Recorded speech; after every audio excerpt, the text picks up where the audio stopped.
Hello to the 2.5 billion people in the Commonwealth. Hello, world. A warm welcome from St. John's, Antigua and Barbuda, and to the studios of ABS Television for this massive global television event.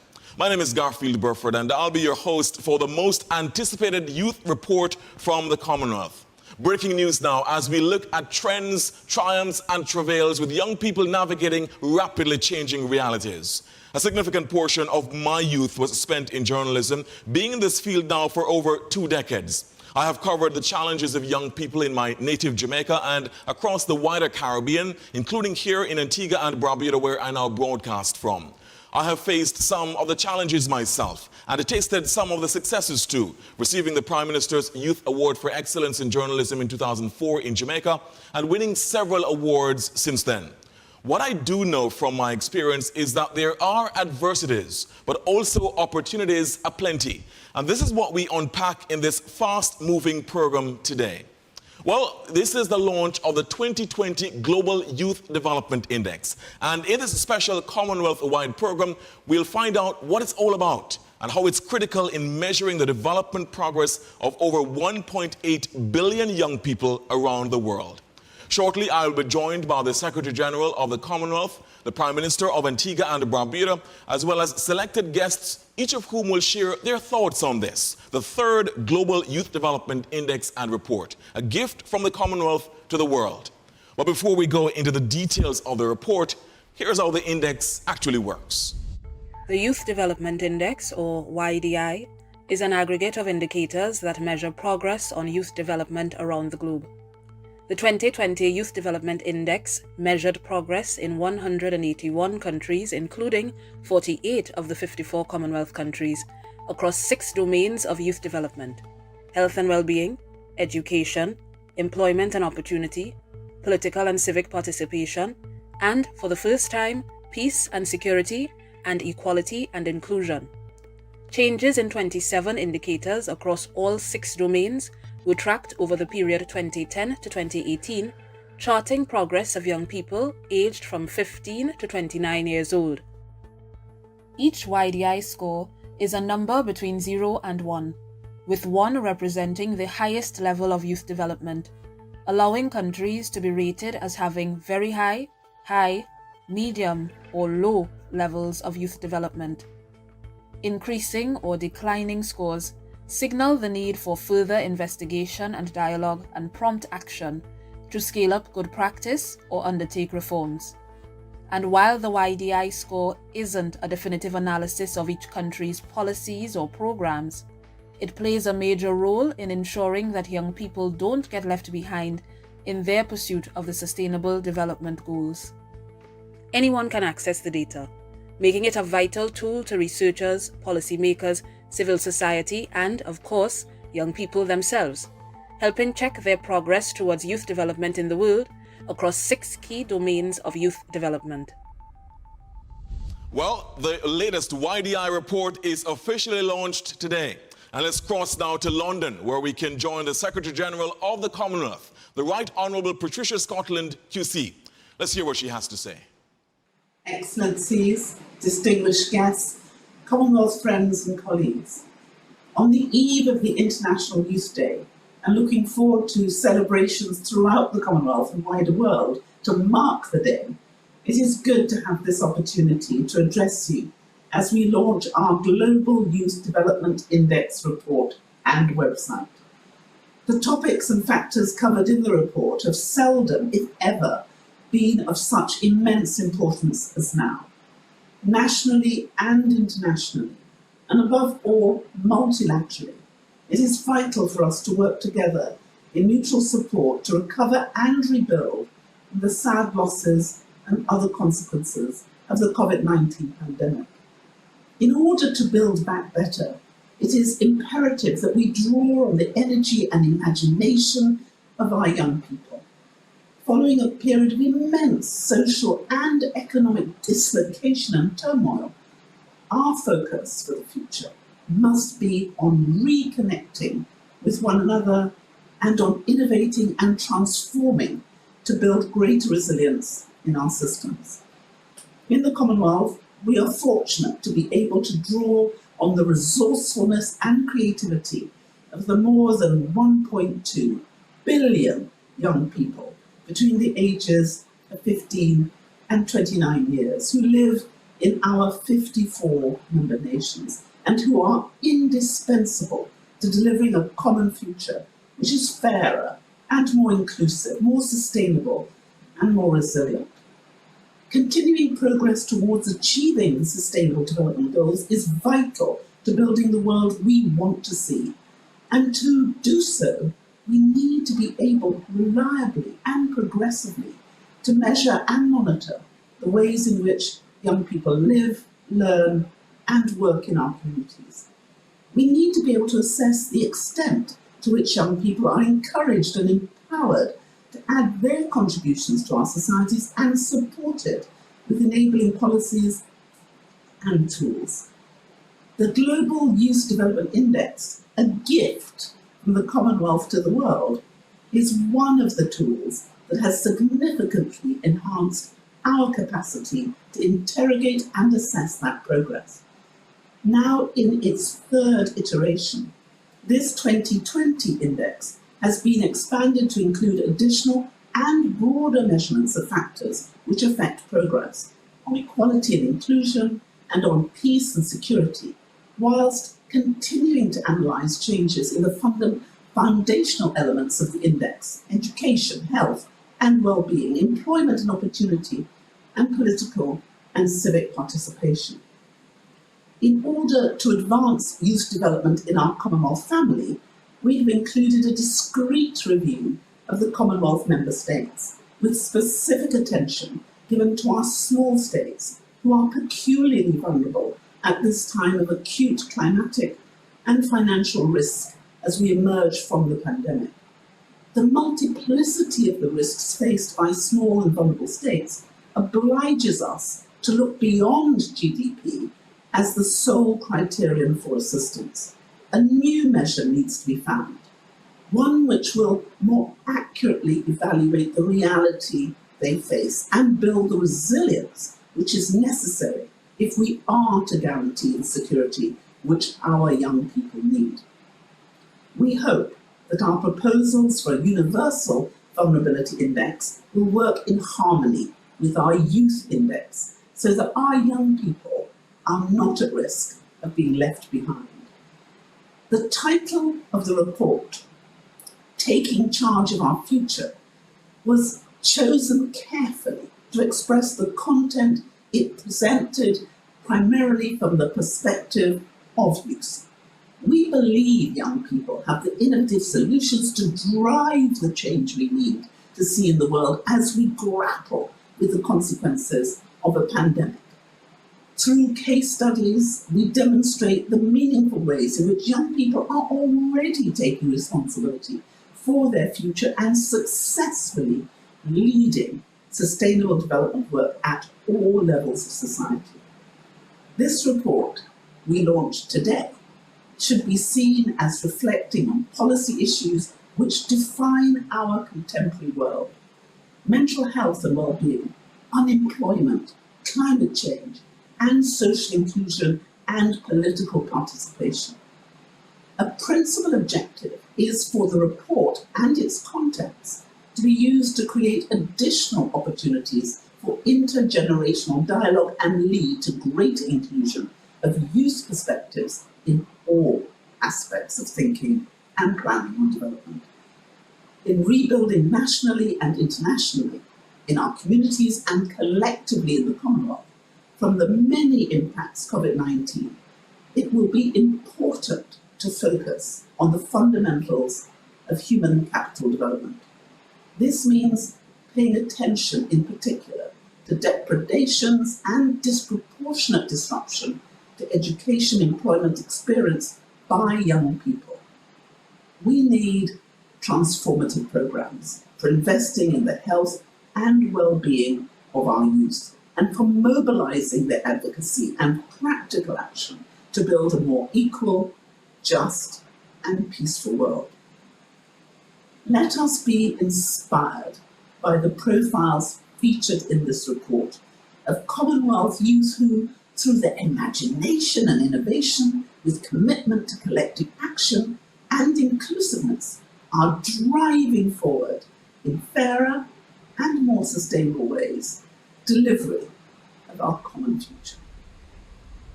We'll be catching up with the Secretary General a little later on in the program. But now let's see how some other global leaders have been responding to the report. Here is the Honorable Nirabashitsi Sarah Mateki, Chair of the Commonwealth Youth Ministerial Task Force and Minister of State for Youth and Children Affairs in the Ministry of Gender, Labour and Social Development of Uganda.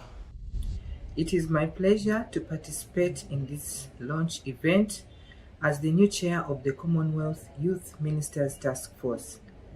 Ministers mandated the Secretariat to strengthen the Global Youth Development Index to include the experiences of vulnerable young people, those living in poverty, and those with disabilities in particular. As youth ministers, we are committed to evidence-based youth policy.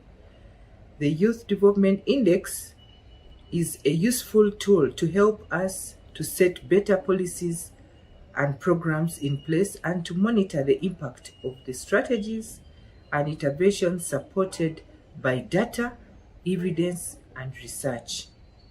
We are pleased to receive progress reports that since the last meeting in Uganda, regional Youth Development Index reports in Asia and Africa have been prepared.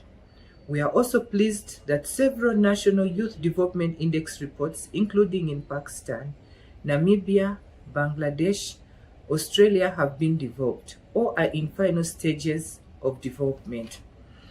The strengthening of the Youth Development Index to include indicators on equality and inclusion and peace and security are positive developments in the 2020 index, and we are pleased to see stronger partnerships being formed with the national statistical offices.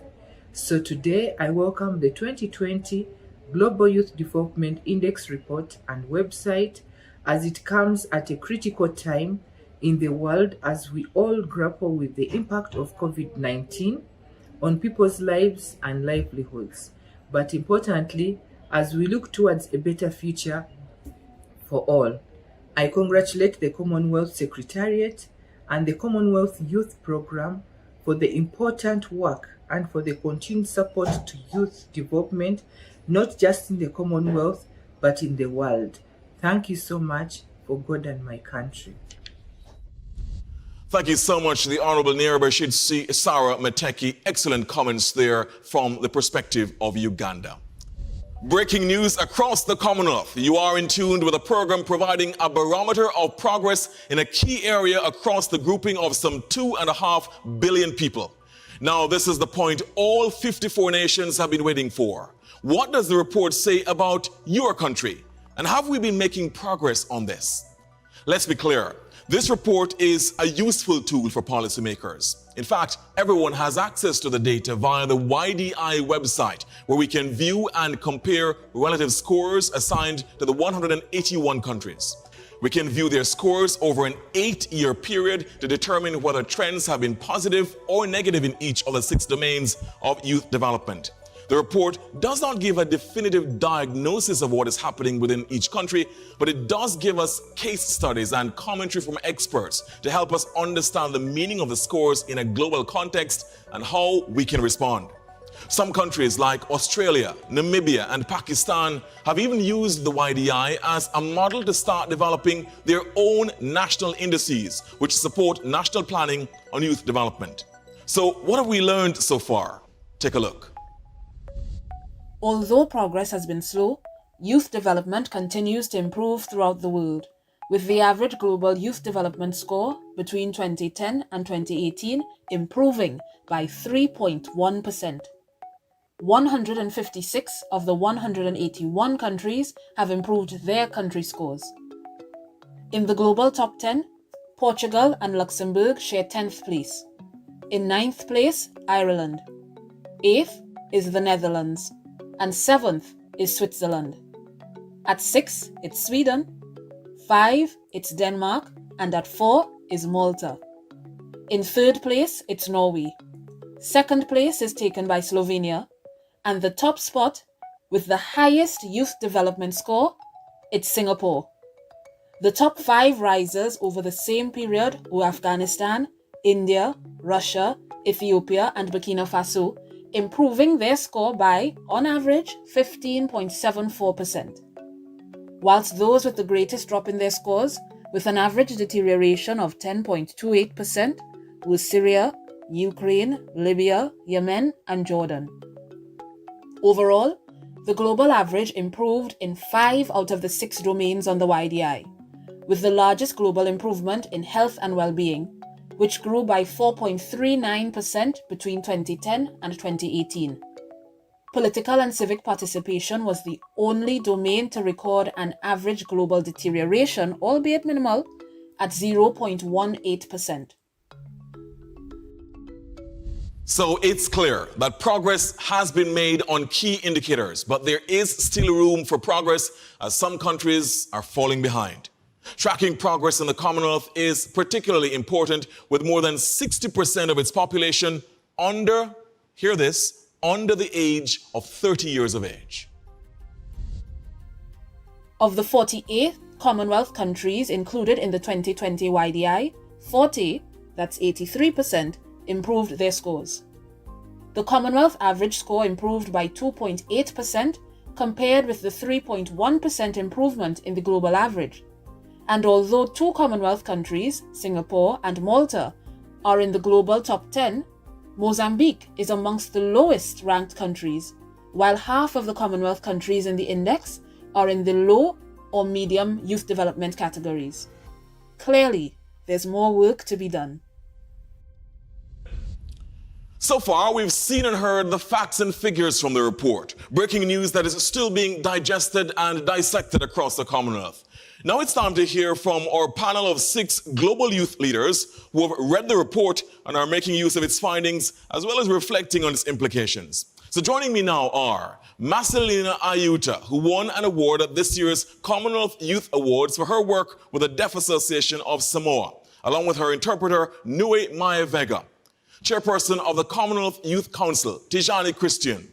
Chairperson of the Commonwealth Students Association, Maisha Reza. The chairperson of the Commonwealth Youth Peace Ambassadors Network, Christine Odera. The 2021 Commonwealth Young Person of the Year, Faisal Islam. And the immediate past chair of the Commonwealth Children and Youth Disability Network, Jonathan Andrews. Really great having all of our esteemed panelists with us. So let's start off here with a question to everyone. What are your initial reactions to the report, and how useful do you think its findings are? So I think the report is fantastic, and the team has put in a lot of hard work and research to gather all of these data and generate this report. As an academic, I personally always love having access to the data and verified information produced by reliable organizations. The report also provides you with a website where I can search the data set. So reports like these are data and information rich, and it can be very useful for governments, decision makers, civil society, NGOs, youth and student groups, and many other bodies that are involved in youth development. I like the report because, for one, we have factual data that shows that, the global average score improved by 3.1%. I'll tell you for a fact that is important for us in the field because it's hard to not know what is happening around the world, but to have an improvement factually written, that just speaks wonderful news to all of us peace ambassadors out here. It means that we're doing something and somebody has recognized the fact that work is being done and there's improvement. So we hope that that is also going to inform a lot of other engagements going forth. Thanks so much, Maisha and Christine. So Maisha, what are the overall trends you're picking up in this report regarding education, and are we making any progress globally? In this 2020 report, it has recorded that we have overall been making progress in the world of education, which is a positive sign. Some of the highlights would be an improvement in the overall global education scores by about an average of 3%, and there was a 5.3% improvement in the lower secondary school completion. Literacy rates have also improved by 2.4%. So these are all steady and positive steps forward, although I do believe that collectively we can do even better in order to achieve the SDGs by 2030. The report also shows us the challenges we are facing in education and exposes the extent of the digital divide in the world. Much of the challenges actually that we have been facing since COVID are not novel or caused by COVID per se, but COVID has amplified pre-existing cracks that have been left unresolved. So I was not very surprised to learn that up to 2018, the report showed that less than 40% of young people were considered digital natives. And digital natives are those who have 5 or more years of experience using the internet. This would have also contributed to the further marginalization of students when schooling went digital. And the pandemic has shown us that digital literacy and access to technology are indispensable when education had to be transformed overnight into online learning and assessments. So let's stay with the subject of education, that section of the report. What are the statistics that stood out for you from this report? Quite a few, actually. So, for example, in education, I noted that the South Asian region recorded the largest improvement in education scores with a 16.3% increase. So that is indeed impressive. And Sub-Saharan Africa also made substantial progress, posting nearly 10% improvement. Let me ask you this. Let me put you on the spot. Do you think the findings in the report make you optimistic or worried at all? I mean, I would say that I am rather worried that the pandemic has been causing so much damage and is hurling greater barriers and challenges for us. But I would say that I'm still very hopeful because through these greater challenges, we have seen significant collaboration and solidarity, innovative solutions to very difficult challenges, collaborations and partnerships to overcome obstacles, which has been really inspiring to see. I would like to highlight an example in the report on the good practice of the strategy adopted by the Rwandan Digital Skills Ambassadors program. In that program, the government leverages the skills of the young people who are digital natives to help those with low or no experience using the internet and helps young people access e-government services. And the ambassadors also receive additional training to upskill. We're also really proud of how student leaders have come together to lobby and mobilize resources for education. Thanks so much to you, Maisha. Now over to you, Tijani, the chairperson of the Commonwealth Youth Council. Let me ask you the million-dollar question. What are the economic challenges facing young people today? Let me first of all say thank you for having me here on this panel. And I would definitely say that I agree with Maisha about the importance of digital skills today. The report documents experiences of young people in the digital economy, their successes as authors, animators, and digital content creators, as well as the challenges they experience in working in the digital gig economy or the platform economy without social protection. The data shows broadly young people have good access, and the operative word there is good access to internet. In the Commonwealth, overall, about 67% of young people 15 to 25 have access to the internet. But as Maisha said, access does not mean that everyone is a digital native, prepared to access economic opportunities online. Critical point for us to understand. So there is access, but are they really digital native? That's because the digital divide can be very great between those in rural and urban areas, for example, and between those who are in richer and even poorer countries. Let me put you even further on the spot. How do you think young people are faring economically today? It's an honest question to ask, and it also requires an honest answer. Young people are living quite precariously. According to the World Bank, globally, young people account for 40% of the population, but 60% of the global poor. This affects their capacity to take advantage of opportunities. When I look at the data over the 8 years, there was not much change in the scores in terms for the level of underemployment and for the proportion of young people not in education, employment, and training. Now, this is a critical and very glaring fact. Now, how are we faring? I would say not so well at this time. And Tijani, I have to ask you this, it's a very, very topical. What do you think have been the effects of the COVID-19 pandemic? But when we looked at what COVID has done, yes, it has opened up opportunities for online education.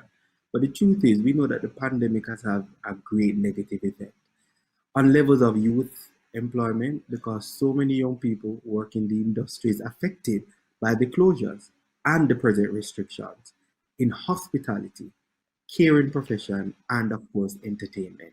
The report now is saying to us that the International Labour Organization estimated in 2020 that 38% of young people felt uncertain about their future career prospects because of school closures. And not even added to the fact, those who are attending schools, they all are affected. So just because they are attending school and they are online, it doesn't mean that there isn't a negative impact on their own learning experience. Thank you so much, Tijani. Fascinating hearing your comments. Over to you now, Marcelina. What do you think about the report? Well, the report is built around this theme of youth taking charge of our common future. And it gives lots of examples of young people making great contributions in the world. More than ever, young people are being recognized for the work they are doing to improve their communities. At the same time, the scores on the YDI are not strong.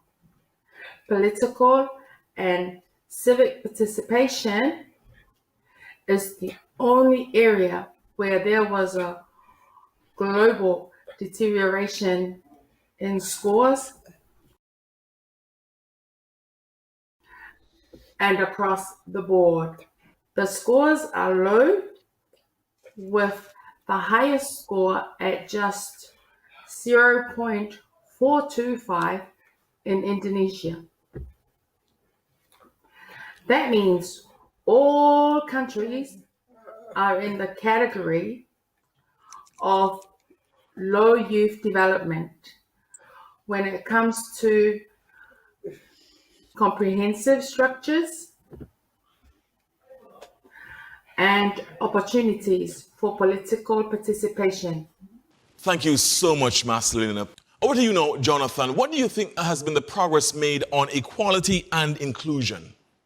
So I think it's really good that the 2020 index includes a new and dedicated domain on equality and inclusion. There are some fantastic examples of equality and inclusion being recognised in this index, such as the different experiences of young men versus young women and those in poverty or situations of exploitation.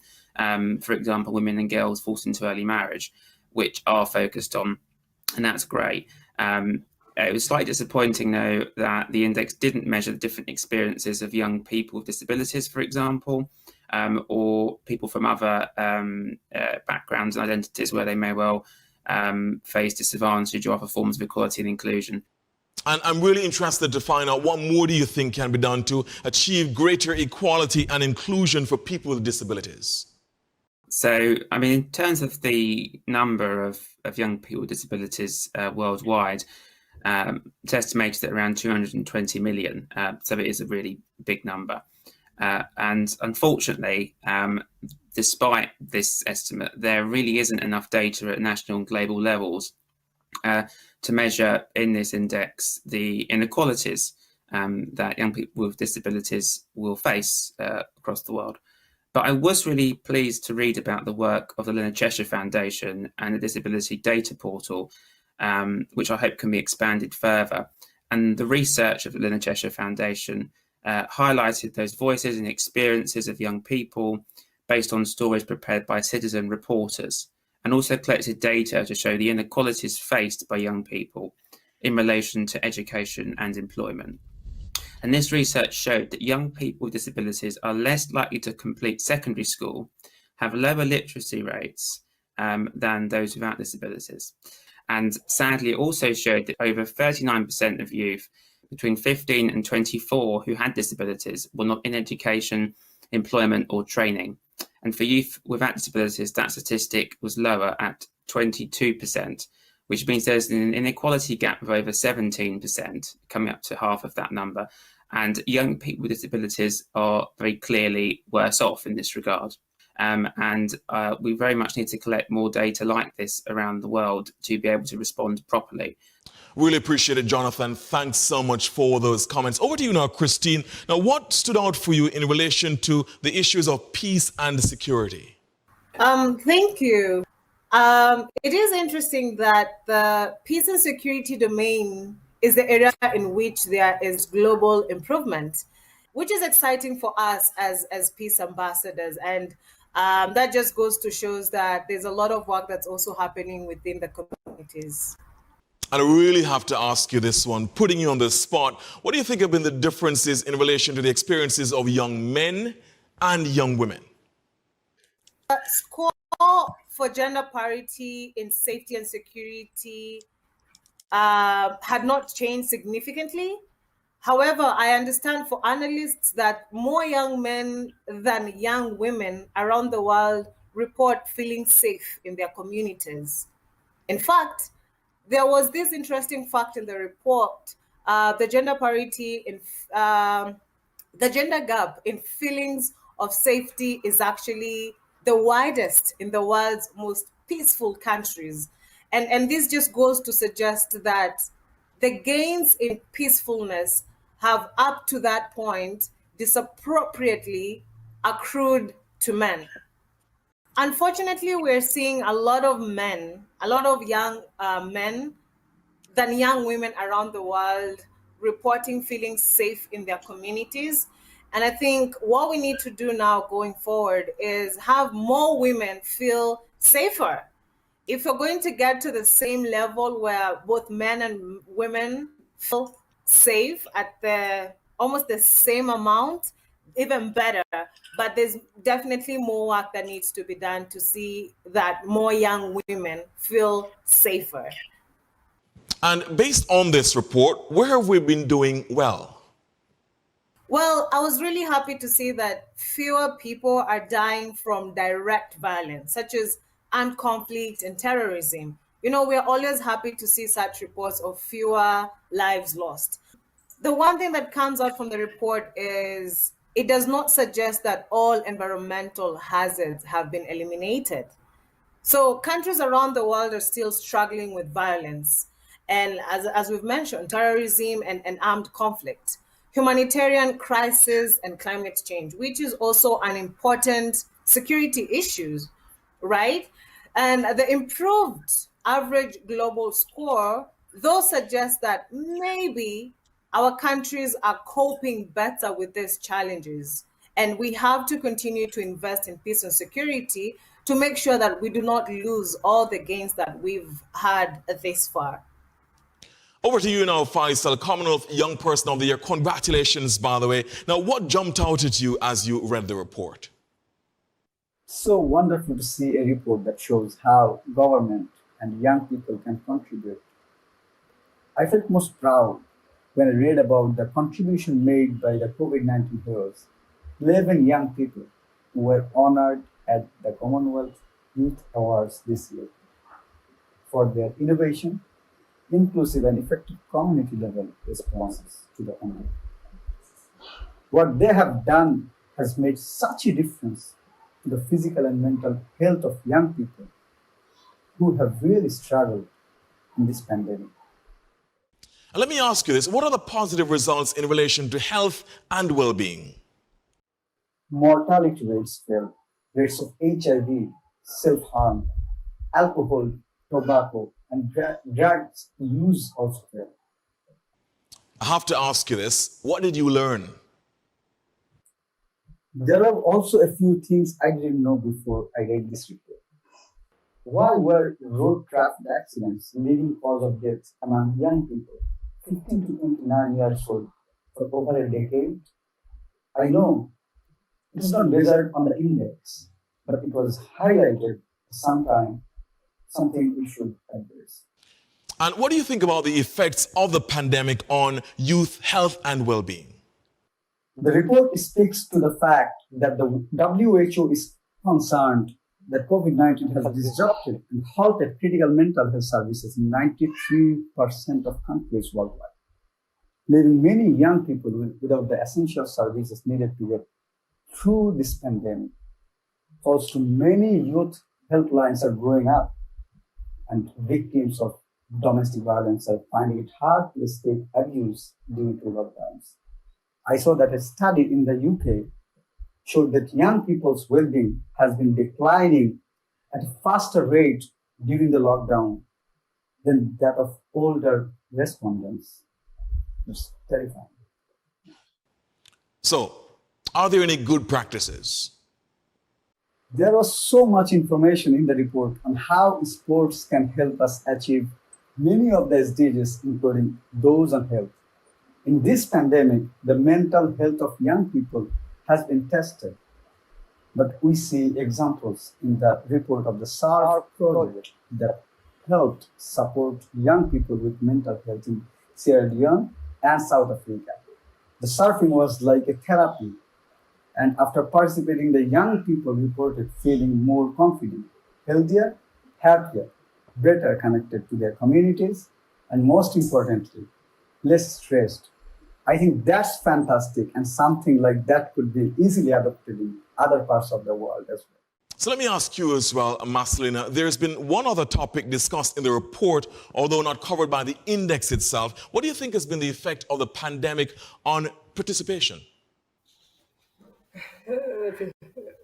Even now, because of COVID-19, we have to be careful of shrinking civic and political space for youth due to restrictions on movement and gathering.